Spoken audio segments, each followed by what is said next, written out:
किसान भाइयों को ये सलाह दी जाती है कि किसान भाई अपने फसल चक्र में दलहनी फसलों को ज़रूर अपनाएं, क्योंकि दलहनी फसलें न केवल आपके परिवार के लिए उत्तम पोषण प्रदान करते हैं, बल्कि ये फसलें आपकी मिट्टी की उर्वरकता को भी बढ़ाती हैं। दलहनी फसलों को उगाने के लिए कुछ सलाह है कि उसको आप ज़रूर करें, कुछ जो प्रक्रिया है उसको ज़रूर करें।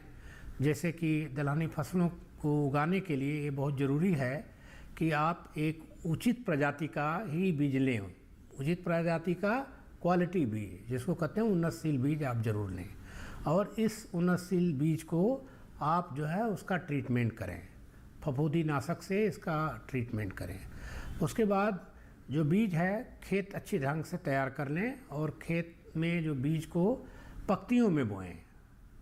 और पंक्तियों में बोने के बाद आप देखें कि पौधों की उचित मात्रा आपके खेत में है कि नहीं, और उसके लिए ज़रूरी है कि ज़रूरत पड़े तो ज़रूरत से ज़्यादा पौधे हैं उसमें से आप निकाल दें, जिसको हम कहते हैं थिनिंग। दूसरी चीज़ है कि किसान भाई जब फसल आगे बढ़े तो उचित समय में सिंचाई दें। आजकल माइक्रो इरिगेशन स्प्रिंकलर पर सरकार जो दे रही है उस पर बहुत ज़्यादा सब्सिडी भी दी जा रही है, रियायत भी दी जा रही है, तो किसान भाई इसको भी अपना सकते हैं। फसल के लिए एक सिंचाई बहुत ज़रूरी है, जबकि आपके उसमें फलियां आने लगें और फूल और फलियां आने लगें और उसमें दाने बनने लगें।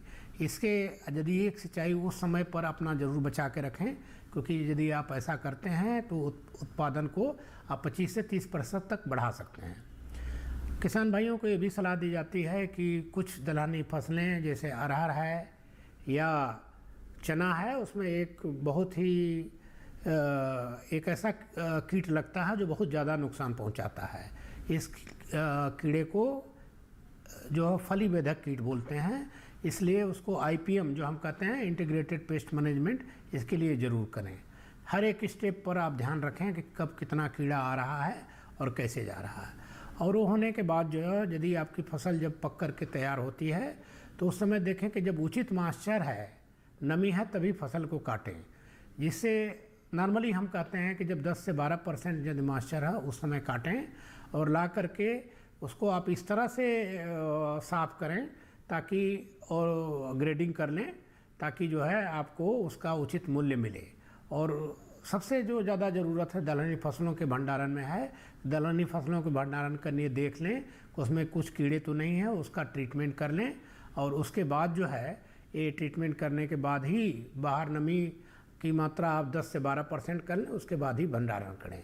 यदि किसान भाई ये सारी विधियों को अपनाते हैं तो बेशक दलहनी फसलों का उत्पाद जो है बढ़ाया जा सकता है।